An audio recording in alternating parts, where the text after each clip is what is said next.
Hello students, good morning. Good morning, sir. Please sit down. Thank you, sir. Well students, I am Mr. Hemant with you for your assessment today. I will be happy to know your good names. Sir, myself Sanjay Raigarh. Myself Ayush Kumar Agrawal. So your names are Sanjay and Ayush. Sanjay, you will be student A and Ayush will be student B. Well Sanjay, will you please share something about your TV program? Yes, sir. So my favorite TV program is India's Most Wanted. So this program is neither based upon comedy nor on the family drama, but it aims at declining the crime and corruption from our society as well as from our nation too. This program clearly informs us about the gesture, position and name, habit, common habits, all about the criminals.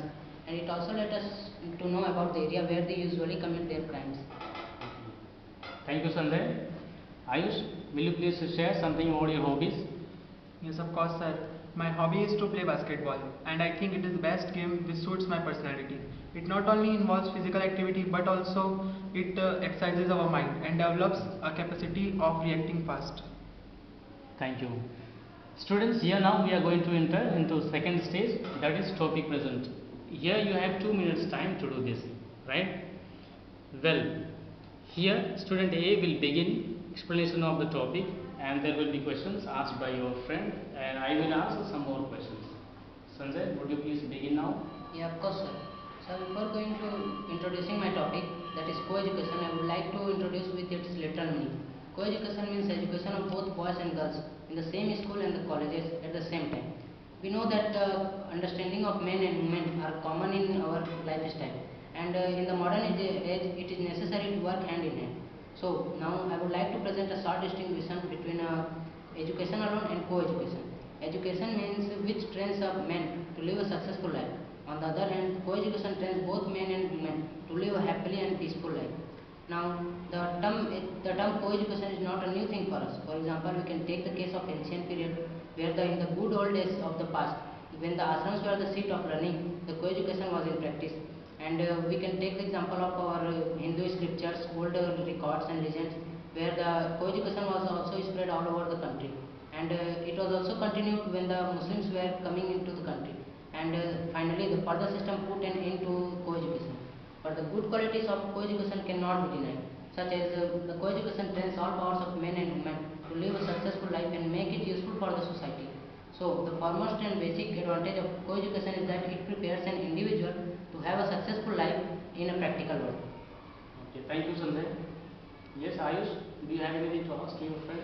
Yes, sir. Give some argument in the favor of co-education. Yeah, of course, Ayush. The chief argument in the favor of co-education is the economy. And let me elaborate it that economy, it is foolish to have two institutions at a place where only one can serve the purpose. For example, our poor country India cannot afford a large number of school and colleges for boys and girls separately because it requires a lot of money. So, moreover, in India we have lots of colleges and schools for boys, which is while less in for girls. So, as a result of this, co-education solves the problem as it saves a lot of money. And secondly, that co-education creates an environment between a young boy and young girl to have a conversation with them. Yes. Thank you. Ayush, do you want to still more ask anything? No, sir. Okay, well, Sanjay, you have given a large description about co-education in present day-to-day life, right? Well, Sanjay, when you were explaining, I was keenly listening about you and the views what you have presented. It's quite appreciable, and I have little doubts to ask. Yeah, of course. Do you really favor co-education should be implicated in today's schools, in today's generation? On looking into the advantages, it should be implicated, but I want to present certain demerits which can serve the purpose. That the voices have been from the beginning. The voices have been raised against the co-education. For example, we can take the saying of an American educationist, Mr. Stephen Lealock. He says that men cannot read when women are around. So there are various people who dislike the co-education. That is, they find it harmful for the society. And according to the Hindu belief, which is against the co-education, it says that the young girls are like burning fire, while the young men are the pure king. So they are clearly disapprove of co-education. And also moreover, there are various charges against the co-education, which can be sequentially described that firstly it lowers down the tone of discipline, which is the foremost and basic requirement in today's life. So, and secondly it creates a shift in the mind of the people, and thirdly it creates a love of fashion and extravagance. So we can say that the precious time of study is thus lost in owing to the sex attraction, and which leads to the creating of unfavorable habits, which leads to the sacrificing of the good habits.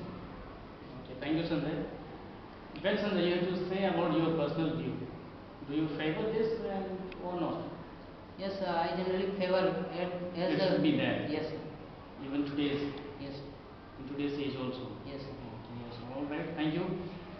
Ayush, it's your turn. You have to explain your subject, your topic in details, and there will be questions asked by your friend and also by me. Yes, sir. You have 2 minutes time to do this.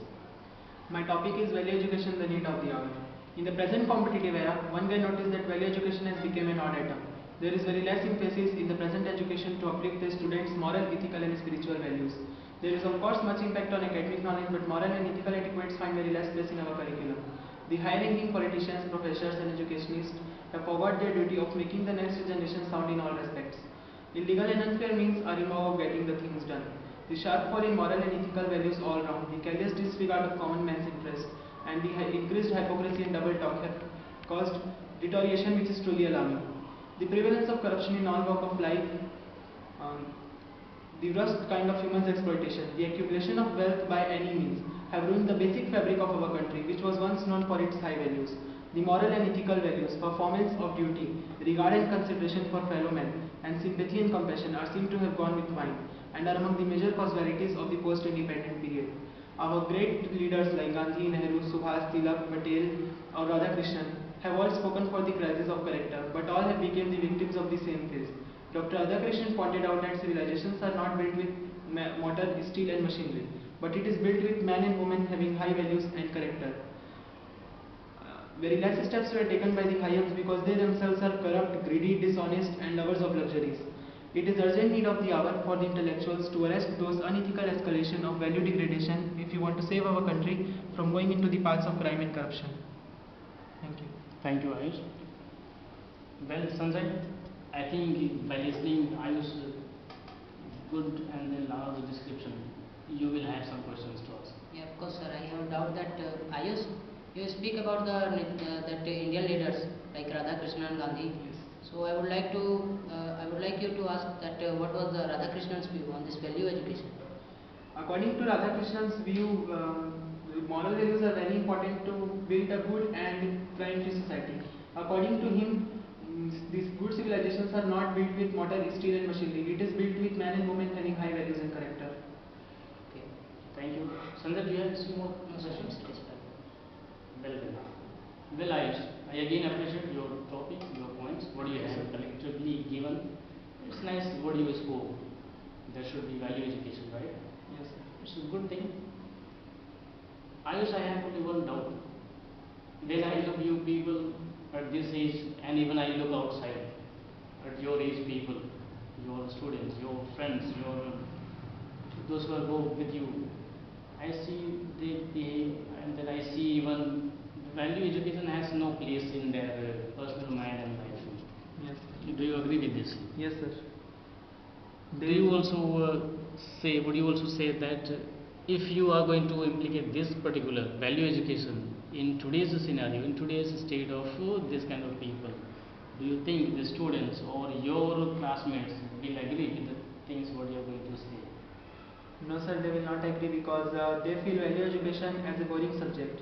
They does not like value education to be taught on their school. Okay. So very less students like value education. As I have previously said that there is very less emphasis in the present education to uplift students' moral, ethical and spiritual values. So value education is very important for today's generation, but nowadays students of modern society does not like value education to be taught on the school. Yes, yes, yes. Is there any your personal views that it should be implicated to them at least? There should be any some base where students or your friends may listen. Yes, sir. According to me, value education should be implemented on the schools or else if it cannot be implemented for studies, there should be some programs like Besides social the programs, classes, like there should be social some programs like going in rural areas, and social programs to make them aware about moral values, and also teach them value education. So by some programs, the boring value education can also be made very interesting. Okay, thank you. Good, it's a good one. Well, students, here now we are going to enter into third stage, that is problem solving. Here I am going to give you a card which has an information about a problem. Both of you have to read this and then find out the solution. Here is your card. Some of your friends dismiss the elders in their family as being old-fashioned in their thinking and are unable to relate to them. Discuss with a partner why you think that is wrong. What you can say to or to do to change to their attitude. Sanjay and Ayush, you have 2 minutes time to discuss with your partner. Yes. And later you have to find out the solution.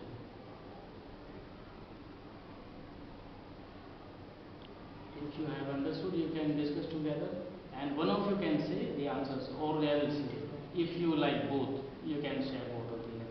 The solution is the same. Because the friends would understand the feelings of elders.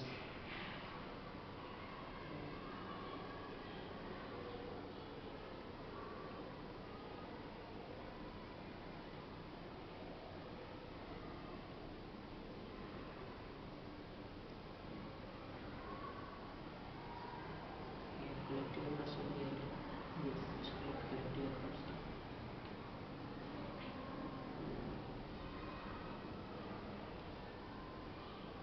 Well, students, stop there. I think you have the solutions. Yes, sir. Who will like first to say? Please. So actually it is wrong because our friends are students only, and students, as you know that the student age is the age of coming generation. They are the future of our society. So it is their basic duties that should be performed to their families also, and they must agree with the thought and suggestion. They should not shut their eyes off when the suggestion and problems were given by their old-fashioned elders, because even though they have orthodox thinking, but they should respect their elders.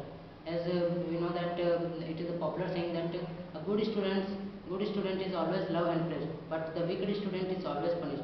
So we can say that this student age is the age of character building, and respecting and obeying the elders is also a part of that contribute a measure to character building. Thank you, Sanjay. Yes, Ayush, do you agree with your friend? What he has Yes, told? sir. Do you need something to say about the same? Yes, sir. As here it is written that old-fashioned thinking, they have old-fashioned thinking. So it is totally correct because our elders are belonged to old society. They lived in old society. That is why they have old-fashioned thinking. But the students in our age, the peoples in our age should respect their thinkings and try to communicate to them and be in touch with them so that they may feel good, and we should give time to understand each other so that thinkings may develop similarly. Thank you. Well, students, the suggestions what both of you have given after discussion, I think it's quite appropriate. And then only thing is that it should be obeyed by your friends, by your age students. Only then I think it will work. Yes. Would you have any more things to suggest those students or your friends? So we can perform the campaigning on this particular topic so that In the villages? no sir, yes, In sir. your schools? School and nearby cities. Okay. That way it may work actually. Yes, sir. And we can take the collective efforts like from the teachers, students, parents, and also through the government. From the government also you like to? Yes, sir. Sure.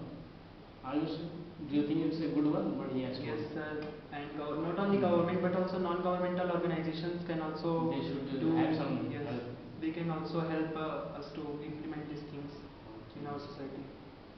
Well, students, but again, second time what you have given suggestions is also quite and then well appreciable.